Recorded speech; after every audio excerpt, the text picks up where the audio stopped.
And tonight at 6, ABC 2 News crews are all over this one stretch of Route 1 in Fallston. We are seeing firsthand the damage left behind from Friday's tornado, and here we are in Fallston. Some businesses didn't even open up today. Instead, crews moved in to clean up. Insurance adjusters started assessing the damage, and business owners began looking forward to their next steps.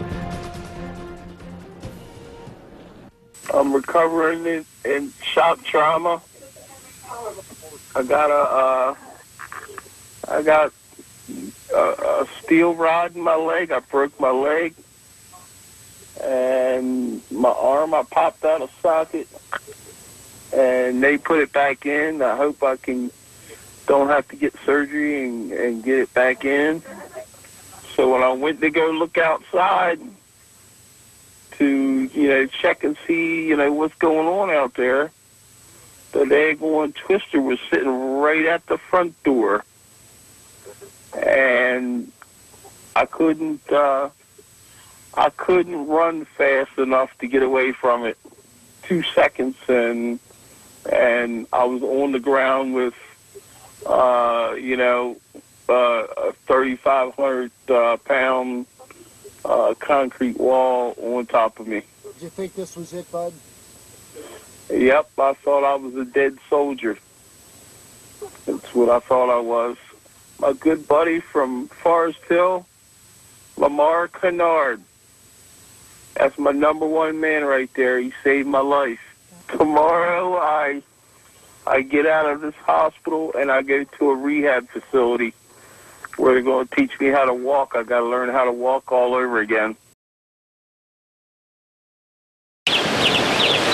This jumbled pile of rubble on Utah Avenue in Fallston was Keith Matthews' auto detailing shop. I can't see how a human being can go through this and survive. Matthews was inside when he heard the tornado barreling toward him and 3 friends. His fiancée says he looked out the window and it was already here. He then realized the shop's thin walls were their only protection. He's just terrified. I mean, that's all he's saying is he never thought he never thought he'd go through anything like this in his life. Fiancée Jackie Young was back here today, still stunned and staring, looking for keys to their house. What she found was one of Keith's shoes thrown off in the collapse.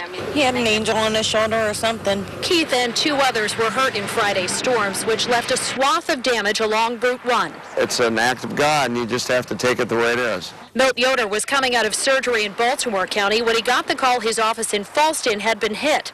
The roof here and all over this complex has been ripped away, sending water down on everything inside. We normally don't have chairs out here. They're airing out.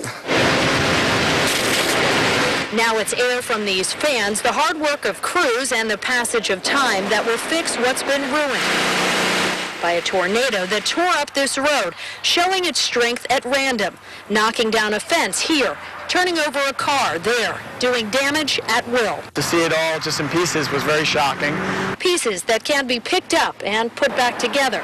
It will be tougher, though, for Keith Matthews, his friends, and family. I can't even begin to fathom what he went through, his thoughts. I just can't imagine. None of us can. It's just devastating and appalling to me what happened here. And we want to show you a little bit of the situation that Keith Matthews was in on Friday night. It was amazing stuff. He was looking at a window that doesn't even exist over there anymore, talking about this wall that came down on him. The people that were here with him and some gentlemen from a nearby business actually hauled him out of there and called the ambulance to come and get him. Now, as we know, Jamie has spoken with Keith Matthews. He is at shock trauma still, but his family says he is planning to go to a rehab facility tomorrow and get some help for the injuries that he had on his shoulder and on his leg. A lot to deal with, but he's one of the lucky ones, and we know that he has a big battle ahead of us, but a really lucky guy to sustain that kind of an injury with all of that going on. It's a miracle.